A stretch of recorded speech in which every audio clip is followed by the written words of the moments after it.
Hello friends, স্বাগত আপনাদের unsuccess ইউটিউবারের আরেকটা নতুন ভিডিওতে। তো আজকের এই ভিডিওর মাধ্যমে আপনারা দেখতে চলেছেন একটি ব্যাটারির পজিটিভ প্রান্ত এবং নেগেটিভ প্রান্তে ম্যাগনেট লাগিয়ে কপার তারের ভিতর দিয়ে কিভাবে ইলেকট্রিক কারেন্ট তৈরি করা সম্ভব। তো ফার্স্টেই বলে রাখি, ভিডিওটি ক্রিয়েট করেছে অ্যামেজিং সায়েন্স চ্যানেলের একটি ইউটিউবার। তো এবার আসা যাক ভিডিওর মূল পর্বে। তো এইটা ছিল শুধুমাত্র এক্সাম্পল, এটার ভিতর দিয়ে ইলেকট্রিক ট্রেন তৈরি করার মাত্র এক্সাম্পল ছিল এটা। তো এবার হলো যে কপারের যে লং একটা সার্কেল বানাতে হবে। তো সার্কেলের ভিতর দিয়ে আমরা এটাকে যদি ছেড়ে দিই তো এই প্রান্ত থেকে ওই প্রান্তে যেয়ে পড়বে।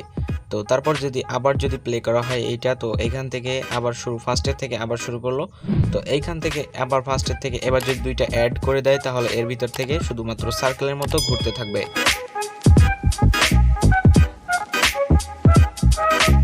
তো ফ্রেন্ডস, এত সময় তো শুধুমাত্র একটি ব্যাটারি এবং ম্যাগনেট এই সার্কেলের ভিতর দিয়ে ঘুরছিল। চলুন এবার দুইটা দিয়ে ট্রাই করা যাক। তো এখানে যদি দুইটা কিংবা তার অধিক যদি এখানে দেওয়া হয়, তারপরেও কিন্তু এটা এইভাবেই ঘুরতে থাকবে যত সময় পর্যন্ত ব্যাটারিতে চার্জ ফুল থাকবে।